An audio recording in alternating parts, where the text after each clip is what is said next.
Yes, since recording has started. Yeah. So welcome. This is an hybrid of first class from Nalanda complex, which is going to be in a hybrid mode.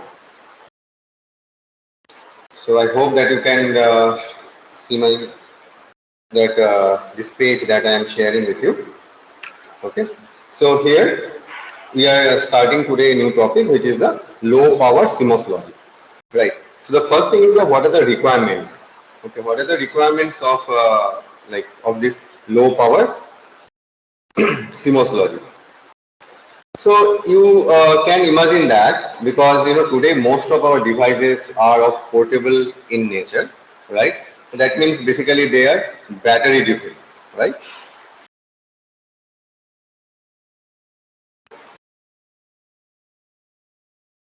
Portable devices, that means they are battery driven.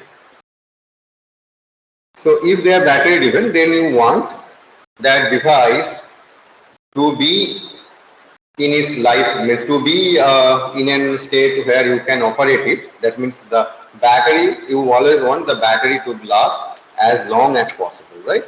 So to achieve that, what you can do, you can make a battery which is very good, right, with a high milliampere hour.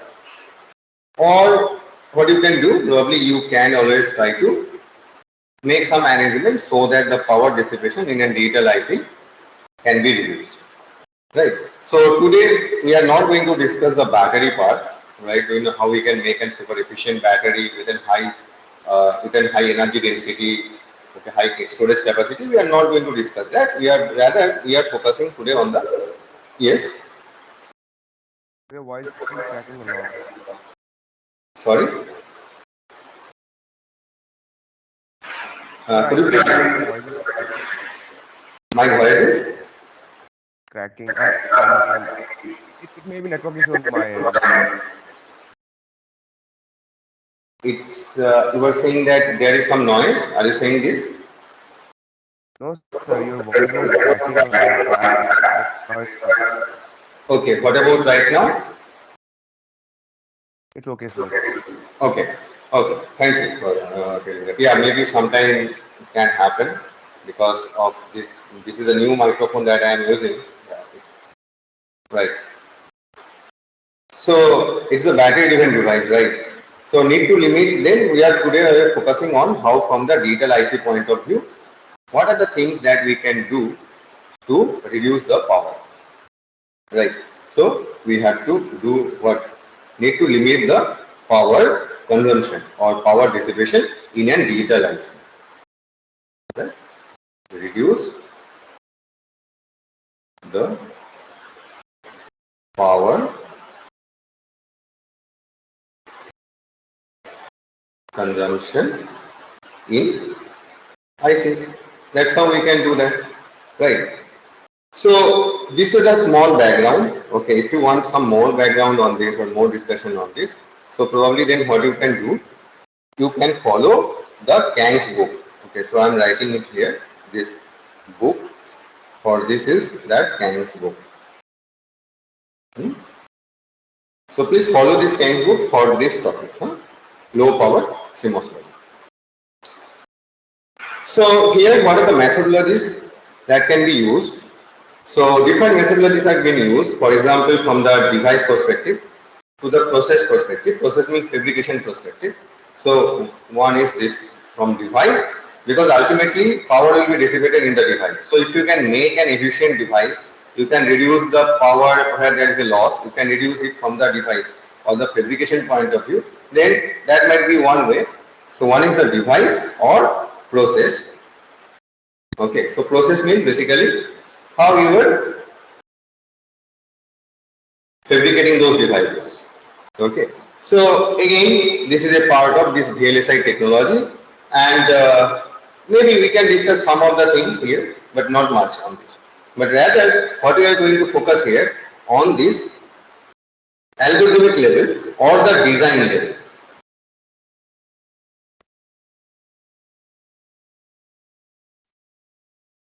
Okay, design level.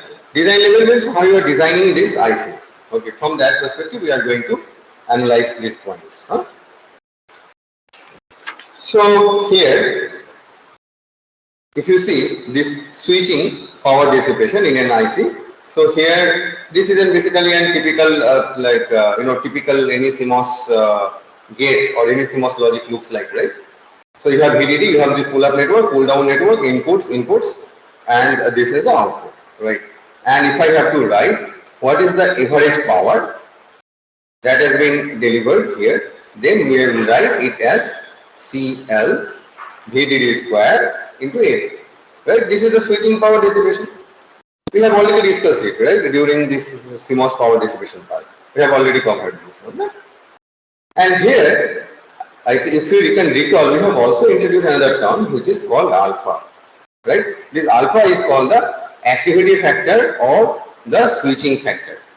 So that means, like, it is not necessary. Suppose if you consider these inputs, okay, suppose inputs are here, this clock, right? This inputs, one of the input is clock. It does not mean that the output will change whenever this input, one of the input is changing, right? Maybe this output is changing for suppose only here, okay, only here, right? And then again after 3, it is changing, right? Excuse me, sir. Yes. Sir, the paper is little blurry. We are not able to follow. The data. The paper is blurred, sir. Like video quality is not good. This is not visible. You are saying this. So it is blur. Like. Oh, it is blur. You are saying. Okay. Then see, I do not have here that digital pen. Okay, let me try to focus it.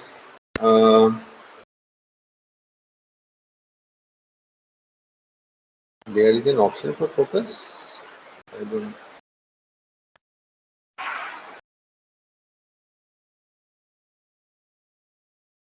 Yeah, you are from this class? Oh, great. That at least, what is your name? Shomo. Okay, at least Shomo is here. That's nice. Okay, I am not alone now. Very good, Shomo. But let me check it out. Where is this? Here I don't see any focus option or autofocus option. Okay, I think here you have an focus option. So is it better now? Please check it once. Is it better now or no? Sir, actually, there is some network. So there are so many issues, you know. Here I cannot hear your voice clearly because it is. Class কি বার আছে পরে ক্লাসে পড়ে so here there are a couple of things because whatever you are saying na, here the what is called that speakers are too far and your voice is also not that way quite crystal clear, so yeah.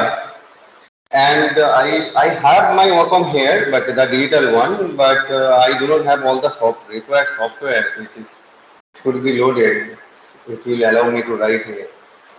Okay, then the other way would be I have a PDF file for this. Let me see that if I can get that. Then I will show it from there by sharing that. So and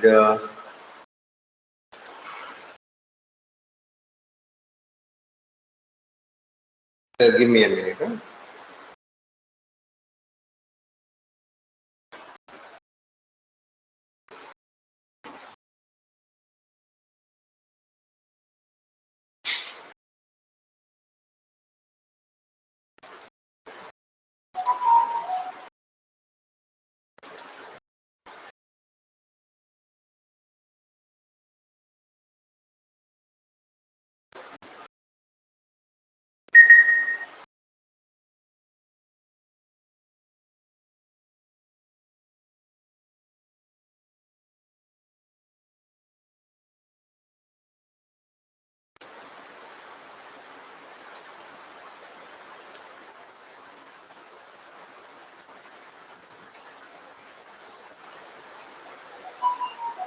Yeah, I think Wacom would be the best way to go for from here. But okay, after this class, I will install all these required software and all these things here.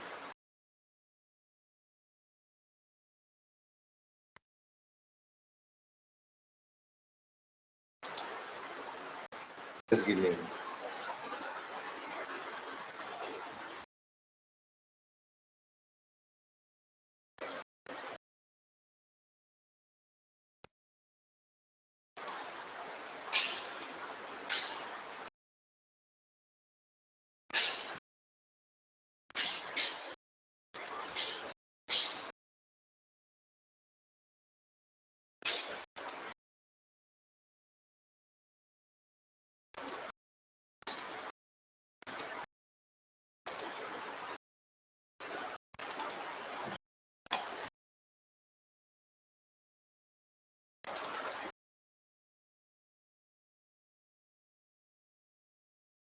Sir, Yes.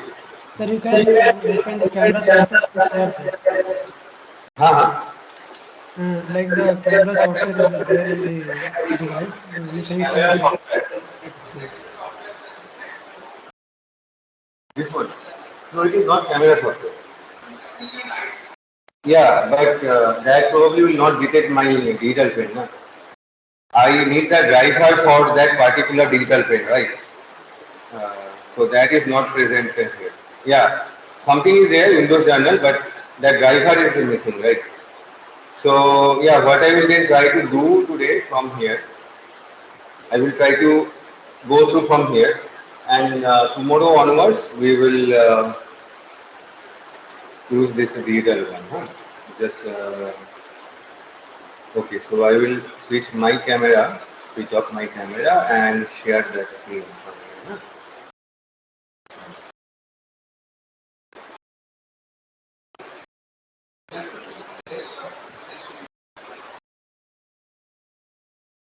Okay, we'll use this one. Yeah, please state. Is my screen visible?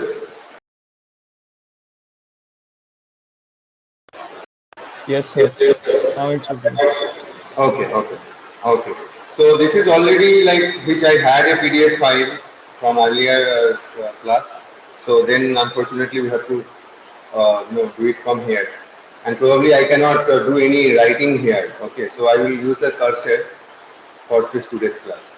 So if you can see here the switching power dissipation, the switching power dissipation is alpha times of CL VDD squared F, right? Where the alpha is the activity factor or node transition factor, right? Which you have also discussed during our CMOS power dissipation, that course, right? So now this is a quite common thing so far, right? But here couple of things probably that we have not considered earlier. For example, we have considered only the output load, which is CL, right? But we also know there are some capacitances, right, at the internal nodes. For example, here you can see this is the C internal, right? So we have only considered the effect of CL, but not the C internal. But for accurate calculation of this power dissipation, we should also take care of the C internal. Particularly, C internal, you will see play a major role for some cases. For example, okay, you can see this is the same thing here, the same circuit, and you see there. These are the like variations in A and B, right? So suppose if this A is varying like this and B is varying like this, right? Here, right? And here, if they are varying like this, then just consider what will be the output or what will be the change in output or output waveform. See this output waveform, this is what gate. By the way, this is what operation? NAND operation. Is it NAND or not? Nor. NAND or not? Could you please say it again? NOR. Not.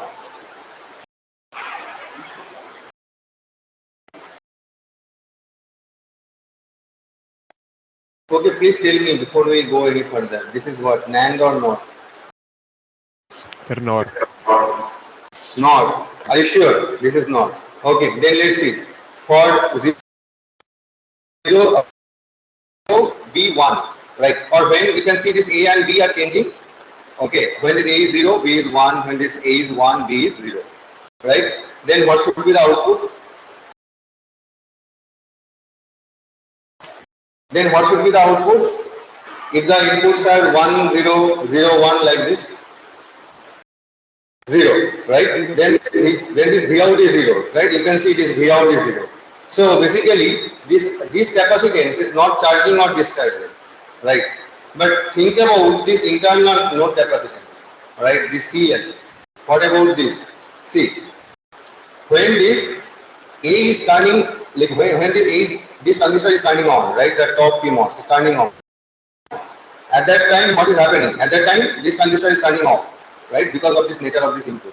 So this transistor is off, this transistor is on. So that means this capacitor gets charged, right? So you can see here, this is 0, this capacitor charge, then become 1, discharge, then charge, then discharge, then charge, discharge. So you can see that for these two inputs like A and B, even though the output is like 0, output is not neither charging or not discharging, right? Output is constant. So no power dissipation. But there are power dissipations, right? If you consider the internal node, this internal node capacitance, right?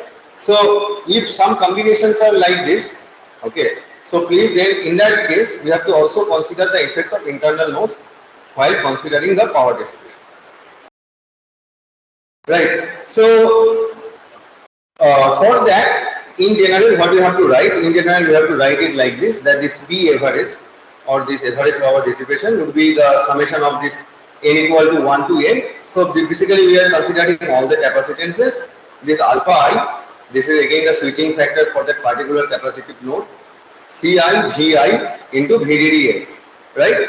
Now you know that this Vi for this capacitor would be VDD only, right? Because this capacitor will be charged or discharged to completely to either to complete VDD or discharge from completely from VDD to 0. So here the change in voltage across this output node capacitor will be always VDD. So it becomes alpha C VDD square into A. However, if you consider for this internal nodes, then there might be, depending on like the input combinations, this capacitor might charge to VDD or it may not. So there is it is not necessary that this internal node capacitor will be completely charged to VDD. So, right. So that to consider that we have written here this VI. Right. We have to like understand what is the value of VI for any internal node capacitors. Right. So these are about the switching power losses. Other than switching power loss, there are short circuit power dissipations. You know that, right? When like if you consider for this case, if you consider there's an inverter, PMOS here and NMOS here, right? Then when the input is changing at certain point of time, will when the input is changing from 0 to VDD, right? At certain point, try to think about the voltage transfer characteristics, right?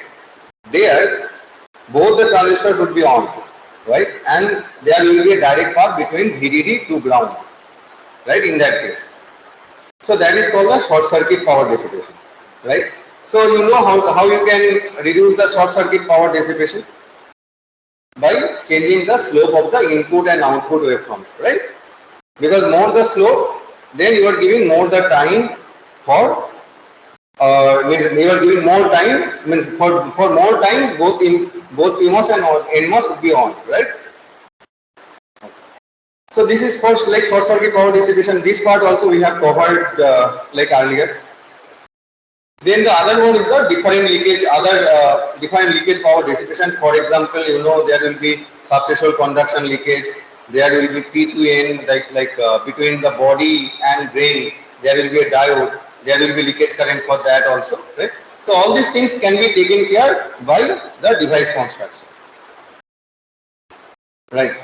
But here, right now, we will focus on the power, like low power, how we can reduce the power consumption in a particular IC by scaling the voltage, by scaling the supply voltage, VDD. So please do not confuse it with the voltage scaling for different CMOS integrated node, right? You know that, right? When you scale down a device, you have to also scale down the supply voltage, VDD. So this is not that. Okay, this is suppose for a particular technology node, VDD is 1.5 volt. But the question is, if we can reduce the voltage from 1.5 volt to further to 1 volt without changing the dimension, then we can probably reduce the power consumption. Because you see here, the power consumption is proportional to VDD square. So if you can make it half, then the power consumption you can reduce it by 1/4. Right. So VDD plays the most important role, as you can see, in terms of power dissipation. Right. So it will be wise to, if you can, there is a way if you can reduce the VDD without probably affecting the other device performance. However, we also know when you reduce the power supply voltage, what will be the driving capability? Driving capability reduces. So that means your switching delay that will increase significantly, right? And we have also seen this type of plots earlier, where here in this left side axis we have plotted the normalized delay, right side y axis we have plotted the normalized power dissipation, and here the supply voltage. So supply voltage starting from 0 volt, if you can go from this side to VDD, then you can see as you are increasing the supply voltage, then what is happening to the normalized delay? Normalized delay is reducing, but what is happening to the power dissipation? Power dissipation is increasing. So you have to then balance like between these two. So probably you cannot like reduce the power supply that significantly so that your device delay become that high, right? So for that, what are the other things probably we can do? Okay, so here then one thing we have understood, that to reduce the delay we have to reduce the VDD, right? Okay, now if we have to reduce the VDD, then we have seen the power the driving capability or the ID that will also reduce, right? Because ID is basically VGS become VDD, right? VDD minus threshold voltage square. I am assuming that the device is operating in the saturation, right? So it is basically VDD minus V threshold square.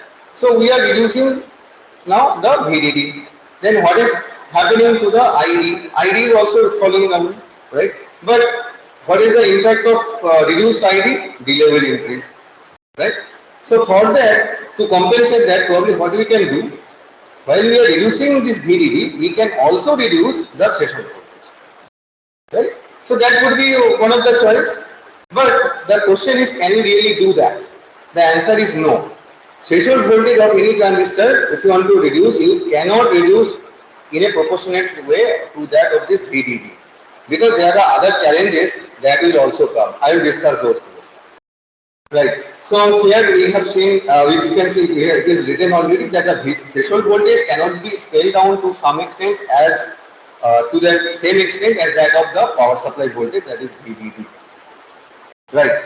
Because let us discuss the why it cannot be done. Because if you have a very low threshold voltage or threshold voltage, or if you scale down the threshold voltage to an extreme level, then what will happen to the noise margin?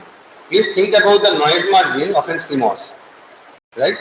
So if you reduce the threshold voltage, its lower noise margin as well as the noise margin low, noise margin high, both will reduce, right? So noise margin can actually impact the performance, right? Because then the device will be more prone to or more vulnerable to the surrounding or ambient noise.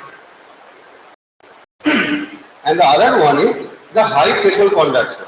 If you reduce the sub-threshold, if you reduce the threshold voltage, then the sub-threshold current would be very, very high. I hope that you can recall that we have already drawn on plot, right? That what will, unfortunately I cannot draw it here, this, how the sub-threshold slope would look like, and what will happen if you shift the sub-threshold, if you shift the threshold voltage towards in the more left, means you can reduce the threshold voltage. Actually the relation is exponential. You reduce the threshold voltage by some amount, your your leakage current or sub-threshold leakage current will increase that much exponentially, right? So probably these are the challenges why if you want to scale down threshold VDD by half, probably you cannot do the same thing or same scaling factor, you cannot use it for the threshold voltage, right? But suppose we can do to a certain extent. For example, here you can see this is the threshold voltage of 0.5, 0.4, 0.3 for the same device. If you can reduce, if you reduce threshold voltage, then for here in the y-axis we have plotted the normalized delay, x-axis we have plotted the supply voltage. Right? Then it is quite clear. Like you take any one of the plot. For example, threshold voltage 0.5, right? The green one. Right? So if you increase the supply voltage, then what will happen? Delay will reduce. That is fine. Okay. Now what will happen? Suppose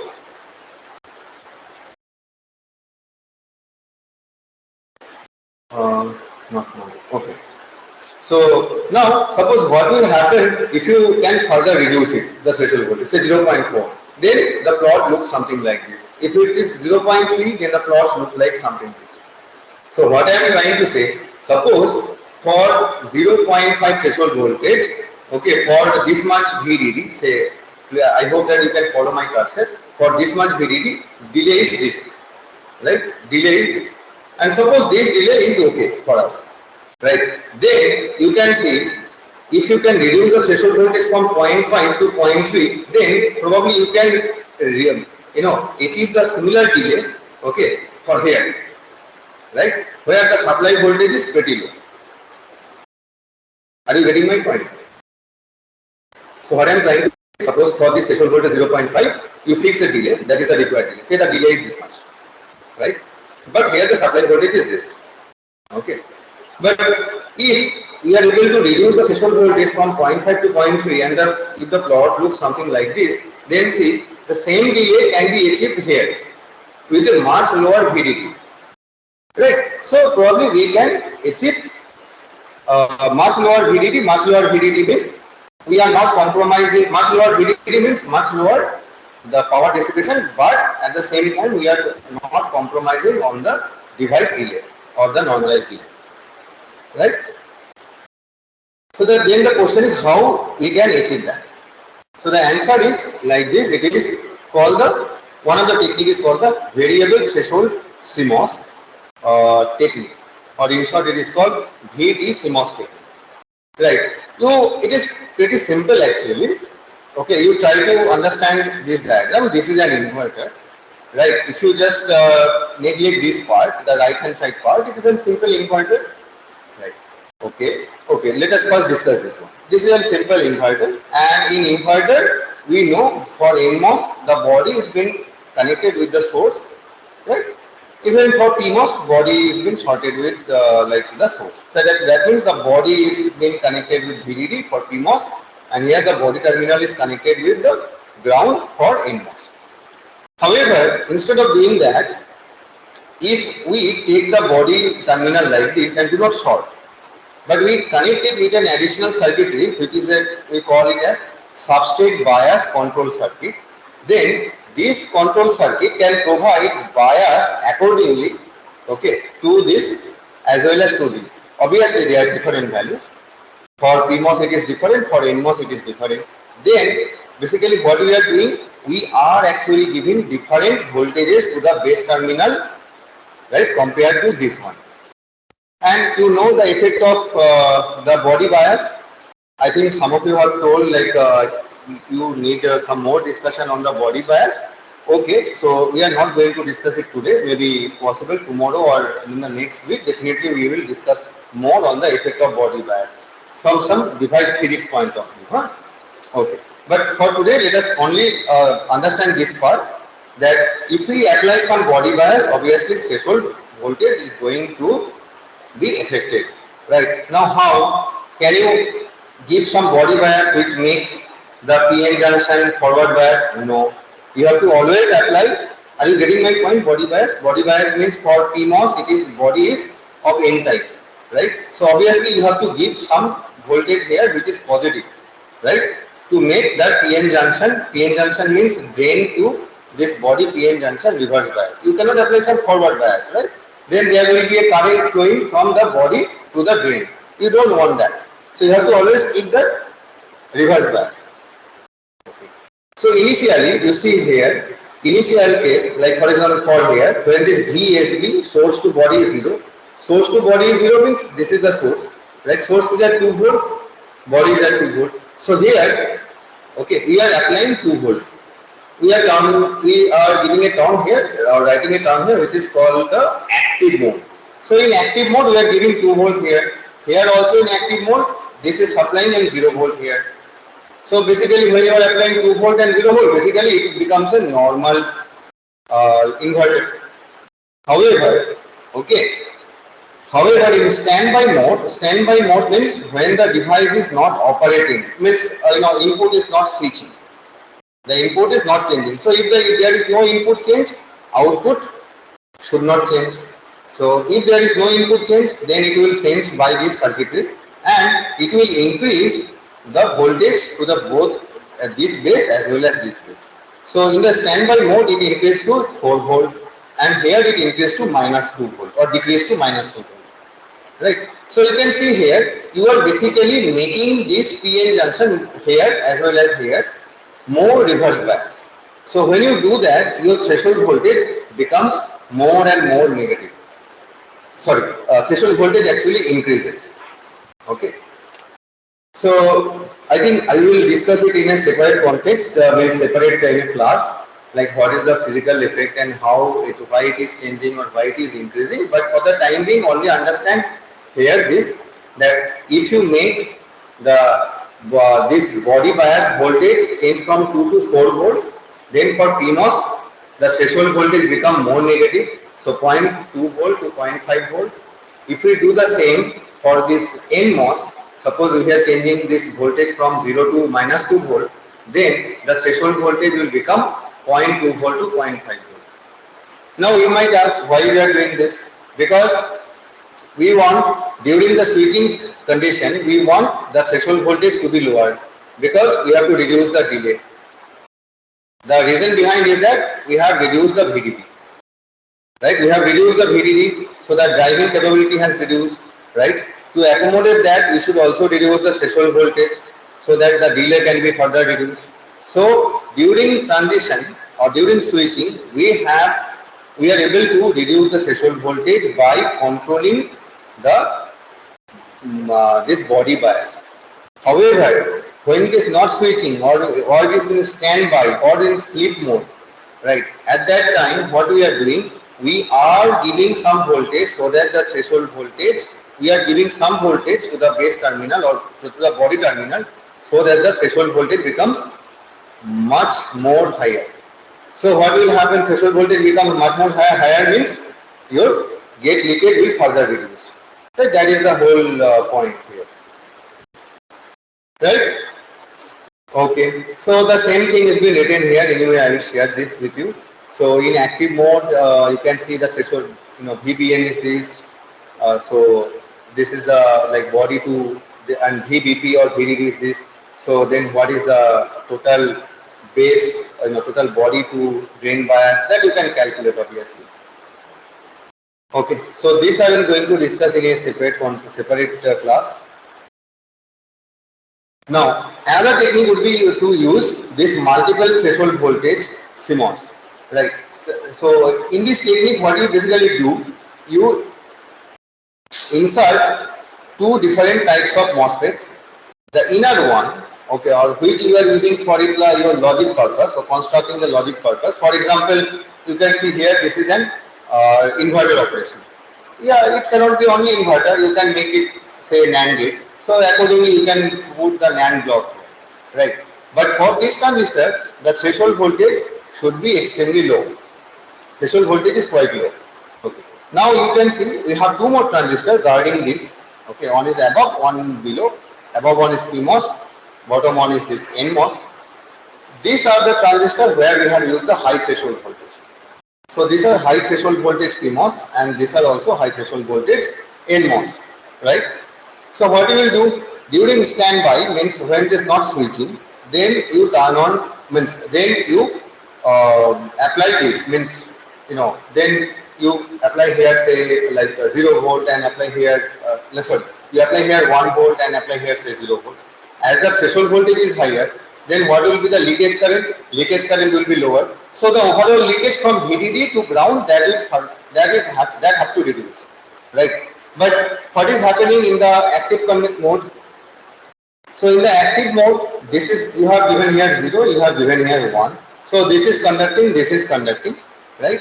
But this one, okay, which defines the current here. So here, okay, for this one, the driving capability can be increased or is increased because of this lower threshold voltage. Right?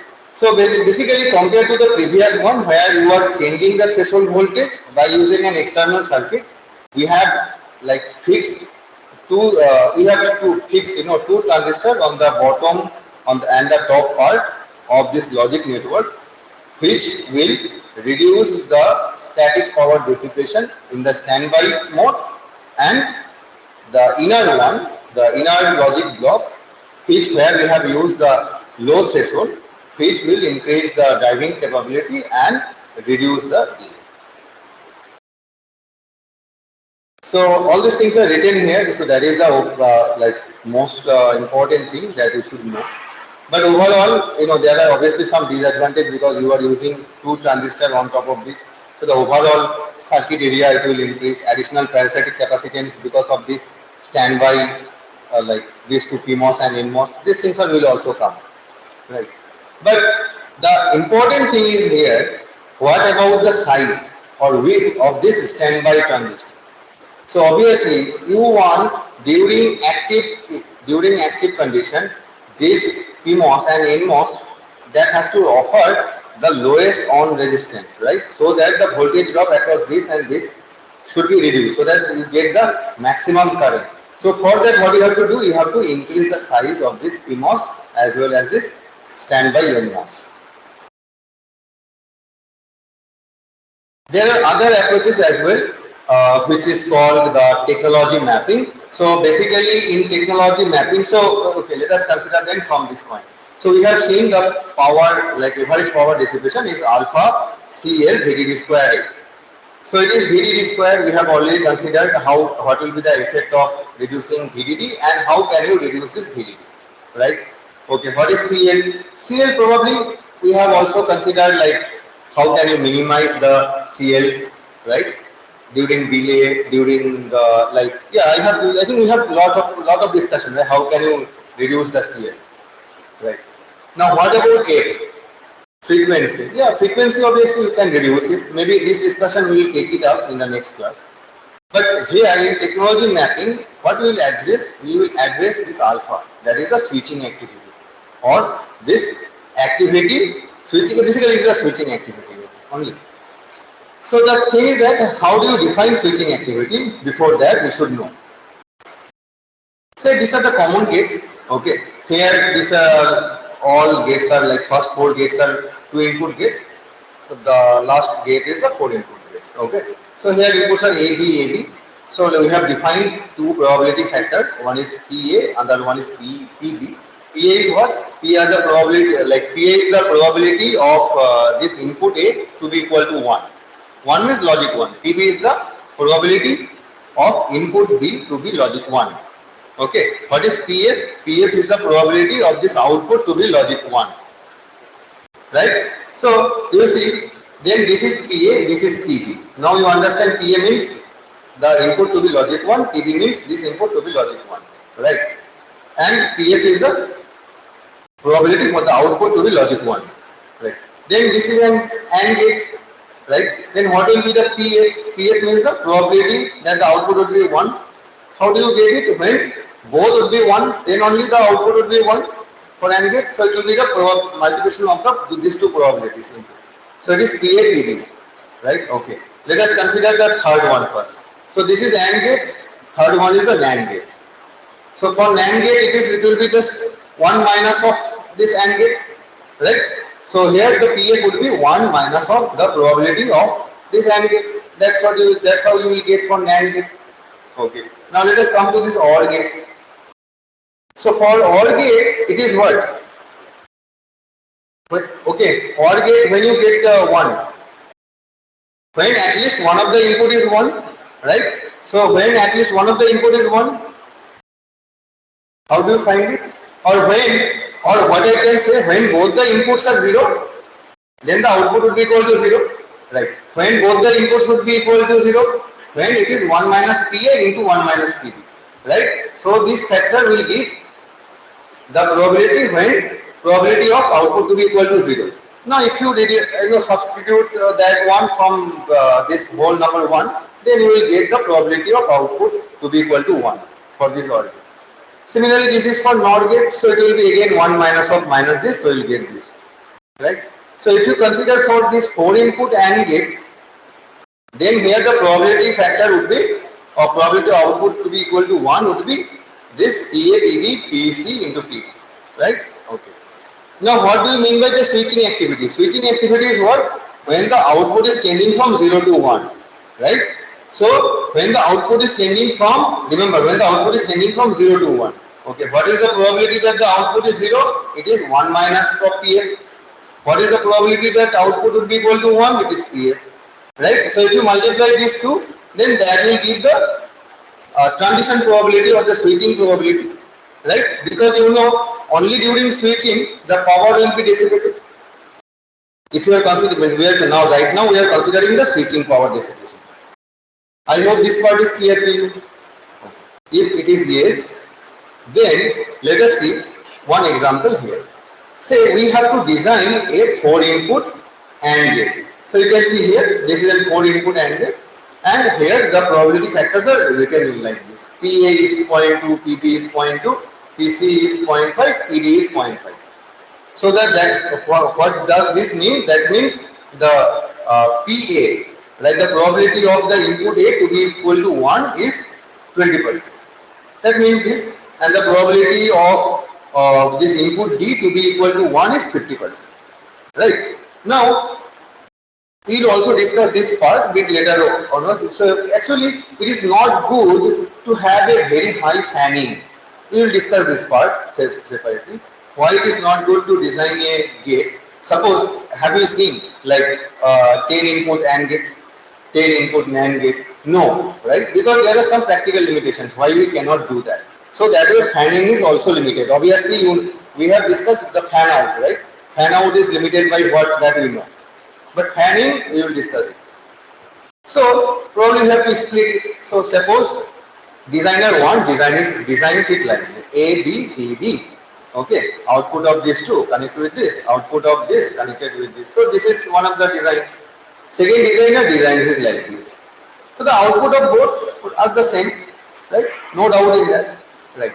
Now let us consider or analyze these two design from the power dissipation perspective.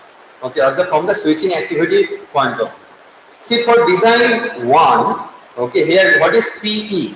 PE is the output to be equal to 1. What is PE? It will be PAPB. So these values are given, multiplied. So you get what is this PB, right? Then what is alpha E? Because you have to also calculate what is the switching factor of at this node E. So alpha E would be equal to PE. That is the we have already discussed it, right? PE into 1 minus of PE. So this is the alpha E. So the probability means switching probability at node E, right? Similarly, you can find the switching probability at node F, right? If you can find the switching probability of node F, then D is also probability is given. So you can find the switching probability of this node G, the final node as well, right? Then what will be the total switching activity? Because remember this is one capacitor. Node E means it is driving one capacitor, right? This one. Node F means this is also driving another capacitor. Node G is also driving another capacitor. So what is the total switching activity? Total switching activity would be the summation of this and this. So this is the total switching activity. So total switching activity, simply have to add all the switching like nodal activities, right? So it is, try to remember the value, it is 0.0679. Okay. So let us now consider the design 2, which is this. So here we have two internal nodes X and Y. So you can calculate what is Px, what is Py. We can also calculate alpha X, alpha Y. Right? Okay. And okay, after you find what is alpha X, alpha Y, you have to also find what is alpha Z. Right? Then what here in this case, what is the total switching activity? Total switching activity is, if you have to add again these three. So if you add these three, it is coming out to be 0.235. So you can see the design 1, the switching activity is much lower compared to the design 2, right? So obviously then from this point of view, from this particular case, for this chain structure, the design 1 has lower switching activity compared to the next structure, which is actually T type, right? This design is called it's called the chain type, okay, and you can see here it is the T type design, right? However, if you consider from the delay point of view, maybe your requirement would be different, right? So for power perspective, you can analyze any circuit like this. Okay, so we are discussing it from different context. We are first saying that can we reduce the VDD? Next question is can we reduce CL? Then can we reduce F, the frequency or clock frequency? Then can we reduce the switching activity? All these things. Okay, so it is not like that. Okay, we will think only for switching activity, only for reducing VD, only for the frequency. Not like that. Okay, all these things should come simultaneously, okay, while you are designing. Right, now suppose in the previous design itself the values has been changed. Okay, so previously the values of this PA, PB were like 0.2, 0.2, 0.5, 0.5, right? I think if you recall here, 0.2, 0.2, 0.5, 0.5. Now suppose you have interchanged it, okay, make 0.5, 0.5, 0.2, 0.2. Okay, like here 0.5, 0.5, 0.2, 0.2. Okay, now consider the case. Now see that which design is good. So again, I am not going through the again thing. It is the same thing. You can do it. So here for the first design, you see now the this alpha, the total switching activity, it becomes 0.24. Whereas for design 2, it is now becoming 0.2358. Right. Now compare the results. Now they are almost quite close. Right, so it also not necessarily like that. Tree type or this chain type would be better for any design. It also depends what are the switching activity of these nodes. Okay. Then there is one more technique which is called the input ordering. So input ordering means, I think you should have noticed from these two that here what we are means why here the switching activity was so low, right? Because we have introduced the high probability nodes later on. Have you noticed this? See PC later on, PD later on, right? But here that we have introduced PC here in the stage 2 itself, right? Because see, and in the next case, here we have introduced 0.5, 0.5, right? So switching activity here will be very high. If this switches too fast, that means here also the switching will be quite fast. If this switches fast, then what will happen here? This also has to switch fast. If this switch fast, then what will happen here? This has to also switch fast, right? So one of the common technique is if some node is switching quite fast, then try to put it more towards in the like output closer to the output node, right? Probably we'll see it here. And then. So it is called the input reordering. So you can see it here. It is basically what we are getting here. It is ABC, right? Z equal to ABC for either case, right? But the probability is something like this: 0.5, 0.2, and 0.1, right?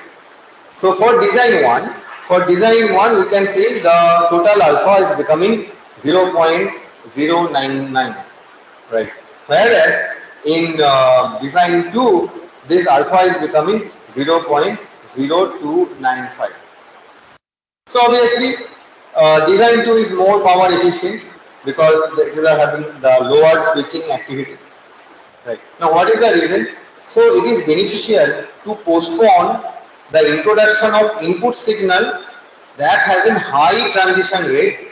Okay. For example, here in this example, which is input A. Right. So here you can see it again. This input A has a transition probability of 0.5, right? And here we have introduced it here.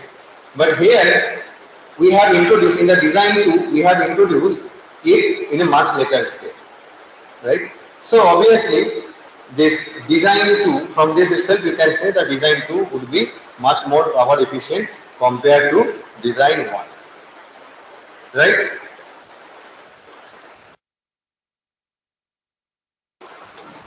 Okay. So now a bit more on understanding on this. So for example, we are again continuing the switching activity part. Let us consider the CMOS NOR 2 gate. So for NOR 2 gate, this is the truth table, right? So for only for 0 0 the output is 1. For any other combination, output would be equal to 0. So what are the input combination? Input combinations are either 0 0, 0 1, 1 0 or 1 1, right?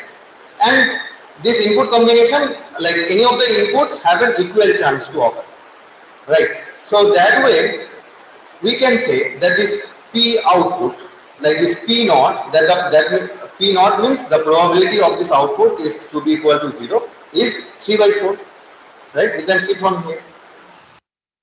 The probability of output to be 0 is 3 by 4, probability of output to be 1 is 1 by 4. Right? Okay. Then what is the transition? What is the transition probability from this output node for this output node to make a transition from 0 to 1? That would be what you have to multiply it from this P0 P1. So if you do that, it is 3 by 16. Right. Now let us say for different transitions. Okay. For like initially it was at 0. Now it has to go to 1. Are you getting my point? This is a state diagram, right? Initially the output was 0, now it has to go to 1. Okay. Then what is the probability? The probability is 3 by 16. Right? Okay. Suppose from 0 to 0. Okay. What is the probability? It is 9 by 16.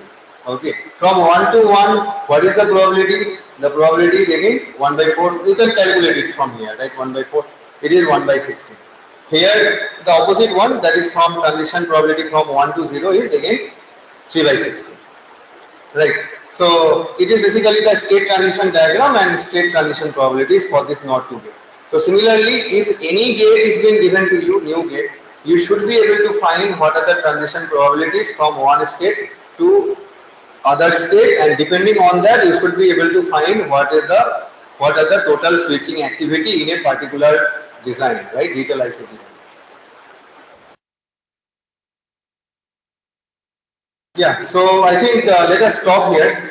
Okay, it's already around 1, and we also have to install the software here. So we'll stop here and we'll start from here tomorrow. Okay, okay then. Thank you.